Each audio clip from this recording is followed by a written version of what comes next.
Star Citizen, the punchline of excess, dreams, greed, hyperpoly detail, and unfinished games, today overshadowing even the most notorious gaming disasters like Daikatana or Duke Nukem Forever. So I started putting together a list of major failing points of this walking parody of a game. Star Citizen wanted to be a game? No, two! It wanted to crowdfund and release in 2 to 4 years, but once the money started rolling in, it was put on hold. Even today it's as unplayable as your average asset flip on Steam. Well, all the same, their PR department keeps spewing out more glossy, shiny ads and full videos that seem more misleading than The Day Before or Anthem. And yet, the more I looked into the questions of what, where, and why, the more I gained respect, disdain, and realization that despite the numerous failings and questionable actions, Star Citizen actually has succeeded. So as today's Star Citizen stands, let's put a twist on this mini-series and look at how Star Citizen successfully failed to make video games, but did not fail to be successful. Get it? Oh, God damn it. Oh, hey, do you feel cold and uncool? Well, guess what? TheYamiks merch is just the thing for you! Where are you? As a self-proclaimed critic and basically a joyless bastard, I find Star Citizen especially questionable. Having commented on nearly all aspects of its failings while following its development since 2016, in my mind, there are 4 major failures that exemplify Star Citizen, where many smaller failings fall under. The most obvious failure is to actually release a game, or games as it were. After over 10 years of development, at this point Star Citizen is the longest development hell title I could name. Then there's of course the performance. You know, the game doesn't even need to be quote-unquote released or finished. I mean, Warframe calls itself still a beta and Escape from Tarkov too, but it doesn't stop them from being enjoyed and fully playable, so the whole quote-unquote released tagline is more of a formality than a requirement, right? And sure, you can quote-unquote play Star Citizen, but even with the best of PCs today, the frame rate inconsistency, server hamster explosions, bugs, and so many other technical issues, it can only be called a game by those among us with rock-bottom standards or the kindest of hearts. Then there's the marketing. Now, as we know, no matter the company, in gaming especially, the marketing teams always are, embellishing the truth, if not outright producing misleading, downright criminally and untrue claims just to sell the product. With Star Citizen, while I would not go as far as to accuse them of any criminal wrongdoing, Cloud Imperium and Turbulent, their website and marketing partner company, ride the line rather close at times, and this often leads to false impressions of what actually Star Citizen is. And because of it, most common complaint you may hear is, well, I watched these videos and I thought that it was near finished with the gameplay, but it's not. What the fuck? And the final problem, especially in the long run, is the monetization. Selling everything for real-world money, from cosmetics to functional spaceships, to tanks, to in-game money, to nebulous land climb tools, to even spaceships that have not been designed yet and only exist as concept art. Star Citizen has done all of this at one point or another. And going beyond the questionable fundraising, a great big problem arises in the form of pay to win. However, as I was making this list and investigating these things, one question kept on cropping up. Why then is this gravy train still moving? The fact that Star Citizen is not finished kinda helps it. They keep putting out new ideas and promises for new features and gameplay, constant updates keep people interested to come back, well, even if it is only 30 minutes after the new update drops to check out what's broken and how things are shaping up. The same thing basically keeps live service games afloat. Then there's the performance. Yeah, sure, it's always shit, but you can at least see the new features taking shape, well, even if it is really slowly. The progress as well as new additions are being made, let alone new features that are attempting something perhaps never done before. Even if its parts have already been done before, just jammed into one place, it's still something unique. And as for marketing, even I have to admit, their glossy videos are fun and rather inspiring to watch. Even some older commercial-style presentations. It catches your eye. And sure, yeah, we still don't have the Dune sandworm, but hey, the video still has super striking imagery. And for some, there still exists that burning hope and glimpse at what could be one day. But the most important thing is, it does bring in people into this circus tent. And of course, most of all, sure, Star Citizen is selling ships and far more, to a point that there is less stuff that they're not monetizing. However, without monetizing the project the way they have, it would have never gained such a massive funding, allowing Mr. Roberts, the company, the freedom to do something. So, at the end, the question I was asking myself was, is Star Citizen a failure or success? Well, going beyond just the game is the business, company, the development team, cultural milestone. Is Star Citizen failure or success through the lens of the wider view? And my answer was, yes, it failed to do so many things, continue to fail, and maybe it is failing upwards. And yet, the funding alone, as well as continued onwards chugging along, is an indicator, well, at least of some kind of success. And today, I aim to take a closer look at how Chris Roberts' company, the cloud Imperium, managed to produce, at least on surface, a failure after failure, but at the end of the day, managed to succeed notably elsewhere. Let's then start with the most obvious failure, the failure to release. Now then, for context, Star Citizen was announced in 2012. The showcase demo was put together by Crytek, who were struggling back then and were promised certain deal with Star Citizen using only its engine. It's a long story that basically resulted in a lawsuit, blah blah blah blah blah. What most people care about is really the simple fact that original promise of 2014 release was delayed, and then completely removed, and even today, 10 years after the original GDC announcement, with over $600 million funding and massive dev teams, there still is no game in sight. Now I know you're all asking, when can I play it? When can I play it? When we have the locked release date, you will be the first to know. Now, Squadron 42 was recently showcased in a great detail with the claim of being feature complete, which means the design and development of said features is basically done. But optimization, polish and more are still in progress. With no real release date though, for most jaded assholes this is just more of Empty hype and real, nothing. But even so, with Squadron 42, the single-player portion releasing sometime relatively sooner, it's still only half of what was originally promised to be the Star Citizen overall. So for most pedantics, even this would not be a full release of what has been hyped.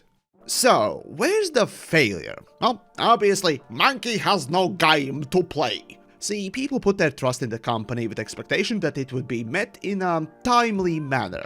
But 10 years and still no real release, hell, not even a half release in case of Squadron 42, well, that's just a dick move at best. The reason for this failure could be another problem that could be the root cause, the feature creep. See, Roberts, after a greatly successful crowdfunding startup and continued amassing of funds, decided to keep pushing and putting more stuff on top of already ambitious spacey shippy project. Mining, piracy, modular ships, planetary building, medical bullshit, fucking tanks, and more. Seriously, the feature creep at some point got so bizarre that they even promised fucking pets. I mean, not fucking... you get the point. Point is, reasons why Star Citizen has not been released are several, but one of the biggest issues, if not the main one, is... No, I mean his propensity to shovel idiotic, needless mechanics and features onto already bloated project. You could even hear whispers from developers past and present. One day you could arrive at work and there is a new quote-unquote idea that needs to be implemented stat just because.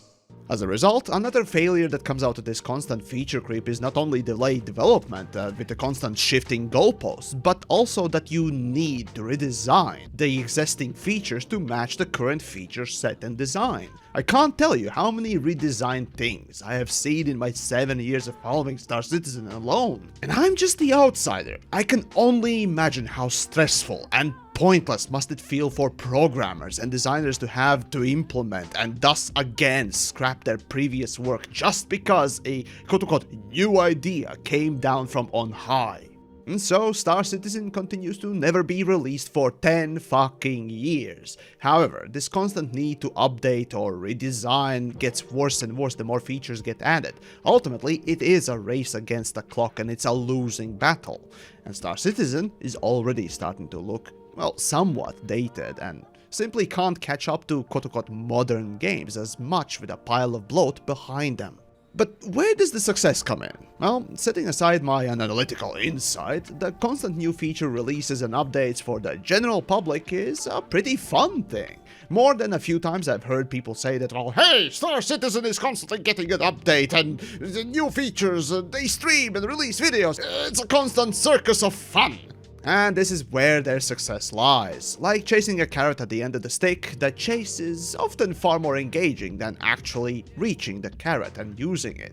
I know it's cynical for me to say, but even so, the fact that Star Citizen has not released kinda lends it well to the hopes and dreams. The constant minor feature additions and changes keep people entertained, and in cold corporate terms, I guess this was called retention. There's always something new. Mock it as much as you want, TheYamiks, it does captivate people. This is kinda why live services have such devoted player bases. As long as updates keep rolling in, there's always something to do. The next major failing I mentioned was performance. See, Star Citizen was announced in 2012. Back then, the best GPU on the market was Radeon HD 7970 in Crossfire or GTX 680 in SLI. Sure, you would probably not build a game with this setup in mind, but push the boundaries a little bit more, expecting better hardware in coming years. Now, in 2014, when Star Citizen was first supposed to release, the best GPU on the market at that time was GTX 980, and you could run it in SLI too.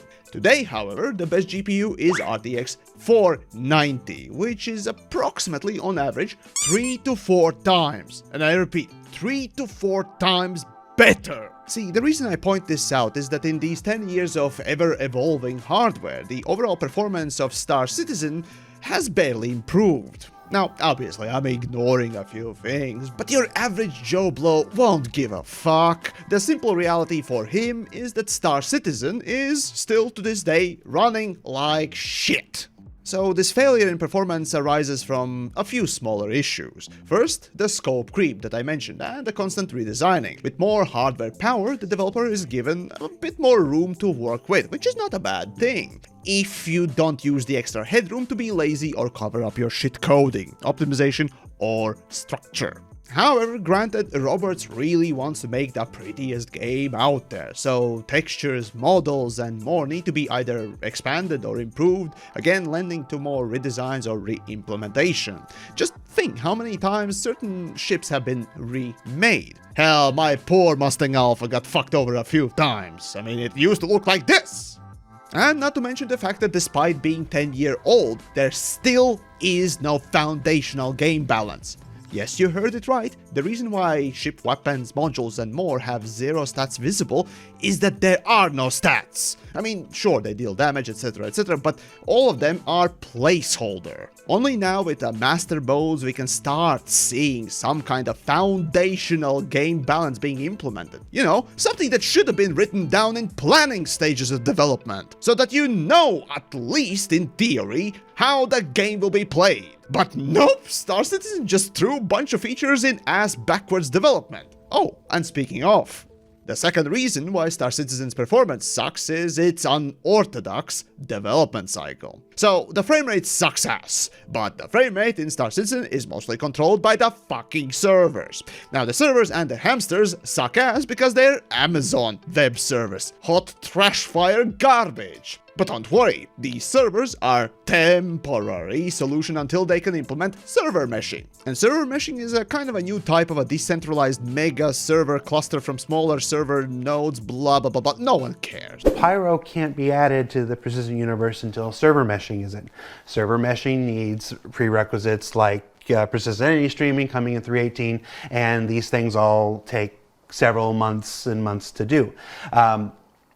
So basically, you see how even a small, simple things like, oh, I don't know, fucking system map could not be replaced or improved because something else in a long string of needlessly stupid features needs to be put in place first or redesigned. To me, the development of Star Citizen resembles feeding your dog dental floss, and then trying to pull out the string at the other end. You can't get to the good bit before you pull out the smelly string of shit first. This is Star Citizen in a nutshell. And yet, the success in all of this is, well, just like many fanboys keep screeching about. They're trying to put and do something never before done. Sure, they might be right, and it certainly can be admired. However, I would argue that many of these unique tech things that Star Citizen is attempting is not really that unique in its parts. Most of all these things have been done before, but the truly unique part here comes from just putting it all in a single place. For me though, the respectable and appreciable part is the attempt to keep the game up to date. See, the current version of Star Citizen was restarted in 2014-15 or so. And since then, they have tried to increase the visual fidelity as well as introduced a few new really interesting tech pieces that you don't see often, or at all. For me though, the most interesting piece of tech that should be celebrated are the elevators. Yes, the death traps they are. Behind the glitchy exterior resides some really interesting coding, most of all. But that's kind of the thing. It's a small detail that only coding nerds like me would appreciate. While grander features like the seamless transitions and gameplay, well, all of it has been done, quite literally a decade ago.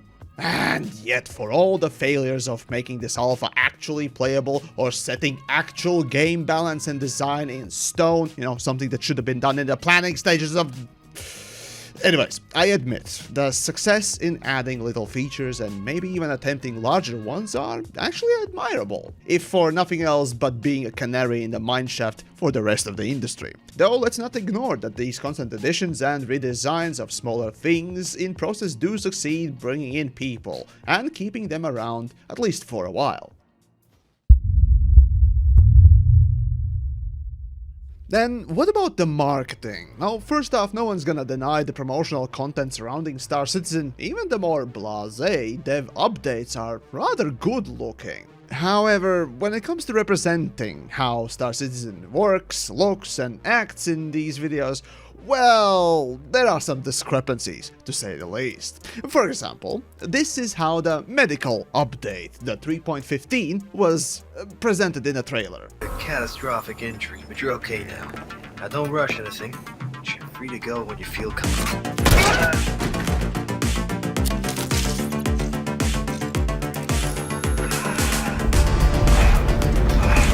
Versus how it looked and played. You fucking idiot! Are you fucking serious?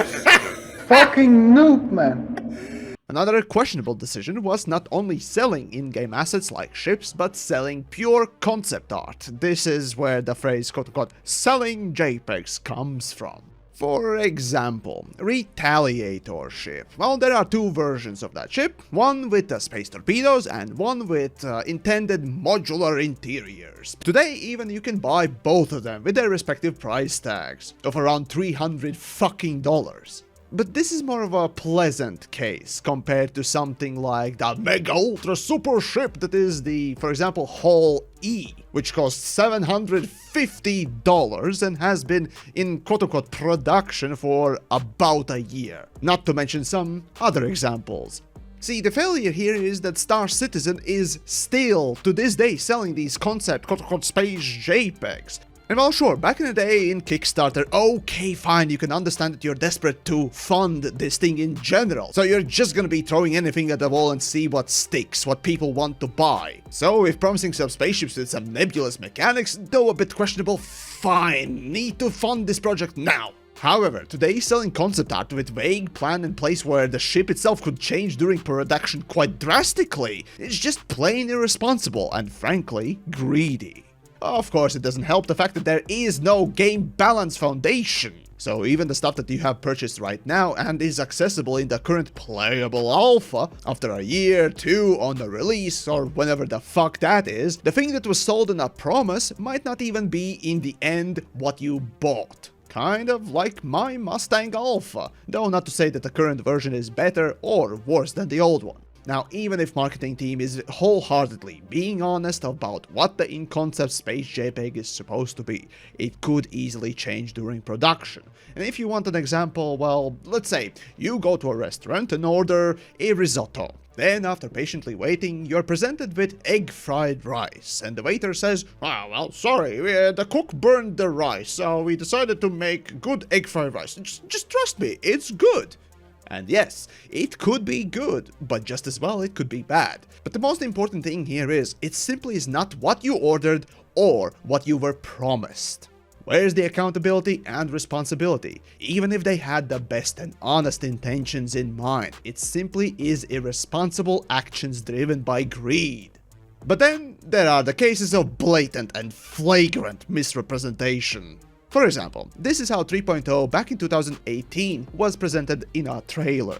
Though yes, it cuts a lot and obscures a lot of problems, especially the performance and quality of the Star Citizen's gameplay, it was a tasteful, if a bit misleading, embellishment of actually what Star Citizen play looked like.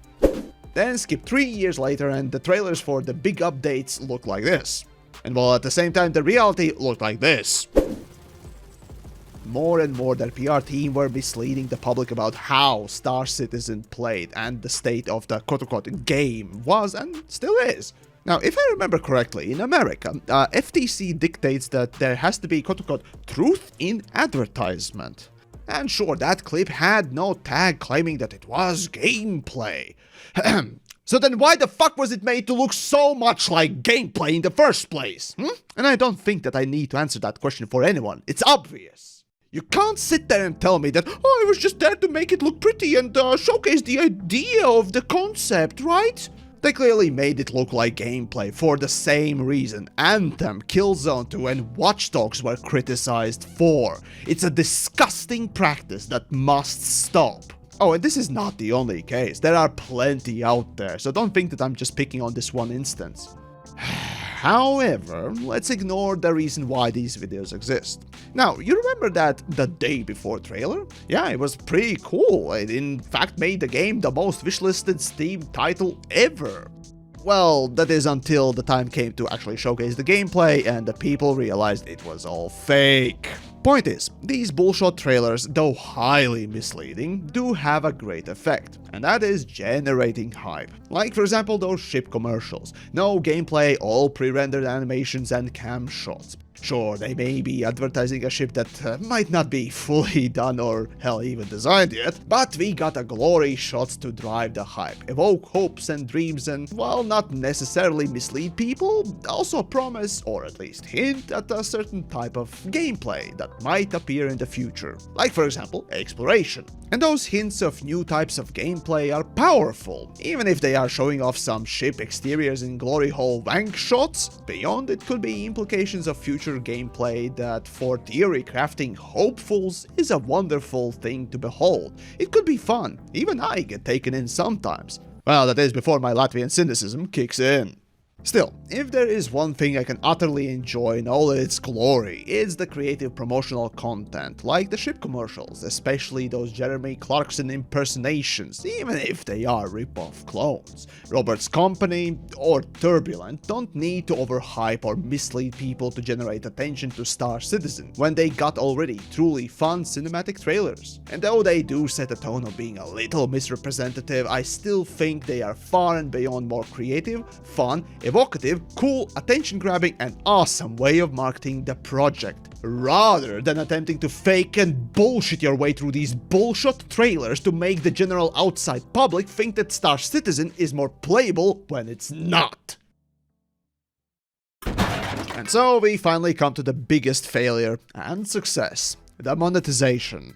Now, if you were unfamiliar with Star Citizen, let me just list a few things that Star Citizen freely provides to its fans for purchase. I'll of course exclude merch in this one. first things first, Star Citizen sells ships. Both finished, fully functional operational ones, as well as ones that are perhaps missing some functionality like the aforementioned Retaliator, or even the ones that exist only as a concept image waiting to be developed, like Hull E. These ships, of course, each are with its own capabilities, some more capable in doing one or more things than others. They also include ground vehicles like hoverbikes, golf carts, and fucking tanks. They are even selling packages for first-person character, like with weapons and armor. But for some reason, maybe because TheYamiks is blind or something, they're not selling spaceship weapons and modules, which is honestly at this point kind of a bizarre missed opportunity. Anyways, they're also selling cosmetical items like paint jobs for ships, vehicles, and of course your space Barbie. And of course, let's not forget that they're actually selling in-game credits for money. You know, the same stuff that you would get for grinding the game as well.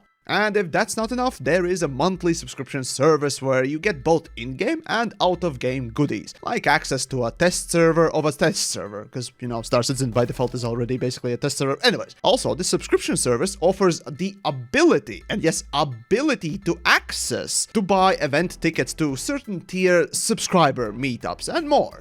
Basically, you can tell already that the project, even among more monetized free-to-play games, is hyper-monetized. And remember, this can be neither good nor bad. Then next, Star Citizen back in 2012 in Kickstarter and later in their videos, they also claimed that Star Citizen... That's right, every ship and item will be available to earn or collect in the finished game. Many backers provide extra support for development with concept ships, Voyager Direct items, and more, but all of these are entirely optional, and none of them will ever let players pay to win. Observe. Developer, come here. Could you whip me up some sort of amazing super ship that will let me win every dogfight? I can make it worth your while. No, thank you. What about $2 or $20? No. There you have it. And the final piece of context, pay to win is not just about quote-unquote winning, and the practice of pay to skip is not separate from pay to win. Saying otherwise is just being dishonest and willfully ignorant. For more information about this monetization practice, I urge you to take a look at my deep dive into this, but for today I'll try to summarize it. So, where's the failure in monetization for Star Citizen? Well, how about we start with the costs? Sure, you can pick up the cheapest package with the shittiest of the ships and just quote-unquote play Star Citizen. And it's true, for $50-$60, it's the same price that you're gonna be picking up any other premium game. Although for the moment, let's ignore the fact that they are finished games. But anyways, the problem begins with, well, everything else. See, ships that cost $100, $200, $500, hell, $1,000 are just the tip of the iceberg. Bottom line is, Star Citizen ship prices are notoriously obscene. But hey, as long as somebody has the money and wants to buy them, that's their decision. And true enough. However, I have the problem with lack of responsibility. Today, Star Citizen has the 30-day refund policy, which is mandated by law, and it's good to have, of course. I guess my problem in regards of responsibility is more to do with rather brazen openness of selling these spaceships as products themselves, with a bare mention of, oh, you're supporting the game development in progress, don't worry about it. But hey, maybe the spacey ship that costs $1,000 is worth it. Now, I personally would be super embarrassed and utterly ashamed to still offer such obscene quote-unquote toys when the game itself is not yet done and barely playable as is. But okay, this is just a ninny TheYamiks being a Karen. You see, what also becomes a problem, well, I guess is the tone this kind of offering sets. For a long time now, the overwhelming, shall we call it elitism, that permeates Star Citizen only grows larger. A playground for the rich becomes the common slogan when talking about this megapoly spaceshipy game. And you know, fine, I'm poor, and just like hypercar stuff, this is just maybe not my market, and it's not intended to be. Okay, fine. But then if they're catering to the high-class customer market, we return to the question of, would you not be ashamed and embarrassed to provide your better-off customers with such lousy product? And by this I mean Star Citizen as a whole. Okay, fine. This is just me tiptoeing around a more important problem. Trust me, if Star Citizen becomes the playground for the rich, I don't care. So be it, even if it is a bit scummy and shitty in my small Latvian opinion. The big problem here is that now we have to talk about the obvious problems with pay to win. But hold on, is Star Citizen even pay to win? Yes, it is! Contrary to... But all of these are entirely optional, and none of them will ever let players pay to win. Star Citizen is offering you to skip the grind by purchasing an item right away that has function and mechanics. Star Citizen is offering advantage for money, Star Citizen is offering you benefits for spending more money, and Star Citizen is offering mechanical improvements or access for money. The only thing that they're not offering is exclusive advantage that you can't get by quote-unquote normally playing.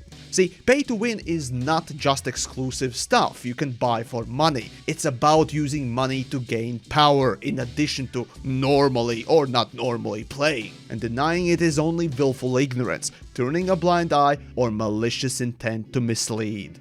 For more context, if you actually want to engage in this discussion, feel free to go over my pay to win video where I explain in careful detail what is pay to win. So check it out. But even so, Star Citizen can use any monetization model it wants. No one is forced to buy it, and if their service is bad or product is bad, ultimately no one will keep funding it. The market will sort of correct itself, and this is true. See, the problem here is twofold, so let's start with the pay-to-win implications on gameplay. So, when you buy a ship, it will be automatically added to your account. So, you could just as well buy the most meta combat ship out there and, let's say, Shrek the noobs who are still grinding for the same thing. Or you could buy the best cargo ship that's playable and amass wealth very quickly. Or hell, you could even buy the whole fucking credits outright. Fact is, no matter how you look at it, when pay to win is introduced in any game, Star Citizen or otherwise, the game balance gets sacrificed because you can simply buy your way through fully or partially. And for multiplayer games, it's even more noticeable, meaning the game becomes less and less fair and balanced overall. Or, and here's the worst part, the company invents the problem. Most commonly it's done through excessive grind, to quote-unquote motivate players to purchase solution they have invented, like for example XP/credit boosters, or the entire thing immediately, like the ships. We have to realize that pay to win, no matter how noticeable or how easy it is to ignore, makes the game and gameplay worse than it could be otherwise. And you, my dear viewer, you would like the best game developers could make, wouldn't you? You wouldn't go out of your way to ignore or worse, defend an objectively worse game, now would you? The thing with Star Citizen is that, sure, there is no real game balance in place, everything is kind of placeholder, so you can't even feel the problem as well, but it is there, and you can definitely feel it after account vibes. Insurance, for example, that only currently exists in concept right now. Even so, even right now, you can still see how the pay-to-win will affect the Star Citizen gameplay. The rich boys will have an unfair advantage, and it's happening right now. Remember, on release or after every account wipe, those who have bought ships, money and more have it unlocked right away, and this is textbook pay to win, and certainly not great for the game overall. Star Citizen already has been broken, and it continues to get destroyed with every ship and item that is being sold for real money. To me, this is the saddest part. I want to see good games come out. Space sims are fun genre with colored and interesting history. In fact, I've covered a lot of it, so go check out the stuff I'll link down below. But with Star Citizen, it utterly horrifies to imagine how willfully Chris Roberts has tossed game design to 4 wins so easily. Does he really think that he's making a better game this way? I do wonder.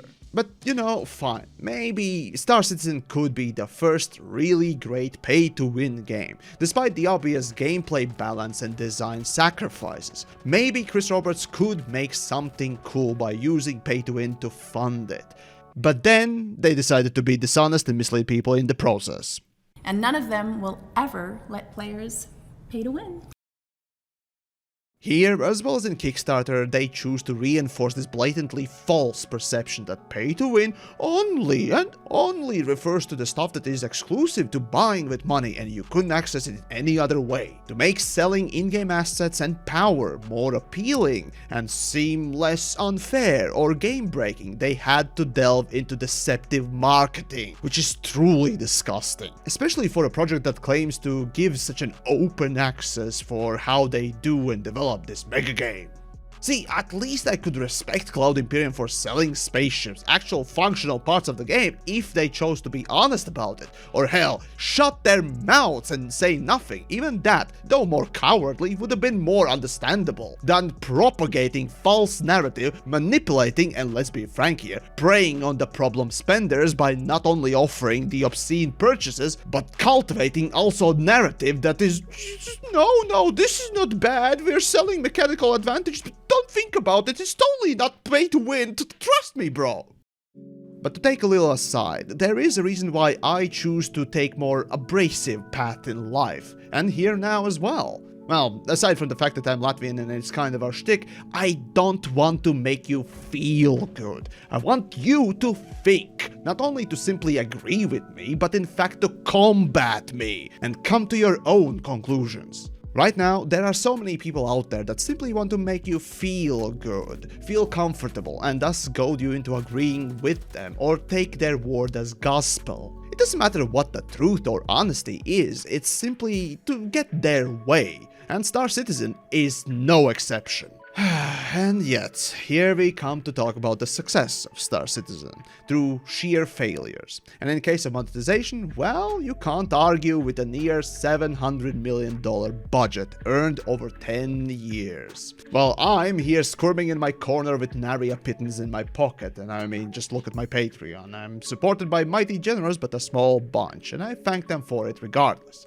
So then how did Star Citizen succeed? Well, obviously the cynic in me would point to misleading advertisement, hype building, and fostering of false narrative, and manipulating its more wealthy or susceptible fans into shelling out more of their retirement funds. However, that would be, I guess, overshadowing the good aspects as well. The fact is, the artists have put in exceedingly amazing work into ship designs as well as other visually based parts of the project. The video team knew how to present the thing in genuinely great light, despite the lackluster, broken, trashed, or unplayable alpha at times.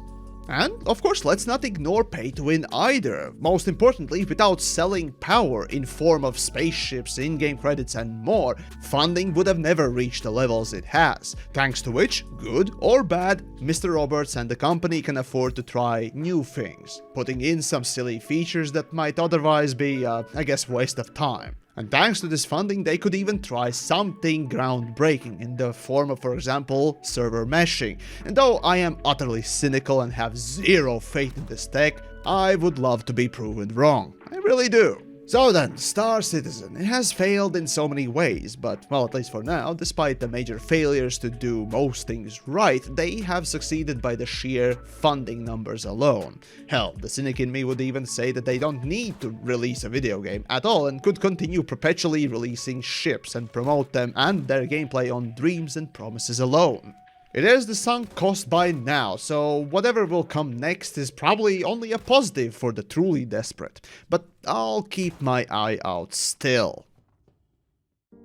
And there we are, the successful failure of Star Citizen. The failure to release gets counterweighted by the constant updates and news rotation. You know, there's always something new, even if it's not much. The failure to make a playable game that has no real game design balance to this day is counterweighted by countless smaller features and details that get constantly thrown onto the pile where everyone has something to pick from. The failure to be honest has led to, most of all, marketing to generate hype, excitement, hopes, and dreams, and sometimes even something genuinely creative and fun in promotion and presentation. And finally, the failure in monetization has invited pay to win, destroying game balance, design, and creating the most obvious playground for the rich. But without it, a game like Star Citizen and Squadron 42 couldn't really be made.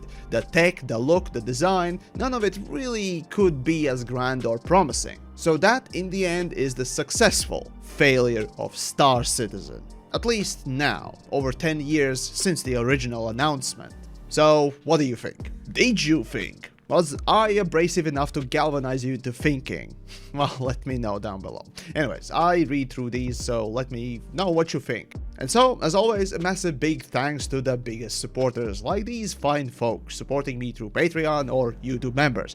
Though, Patreon is better. Anyways, this sort of a support goes a long way to help make these big essays. And hey, maybe you too want to join a bunch and toss a buck and maybe give a fuck as to what I create. All the links down below. Oh, and while you're there, why not check out other mini-series episodes of The Failures Of? For example, the last one I did on Starfield, and hey, maybe you have the rage boner on and you want to see Elite Dangerous burn, so yeah, I was a lot harsher there, so maybe check that one out. But for now, that's about it, and I'll see you then next time.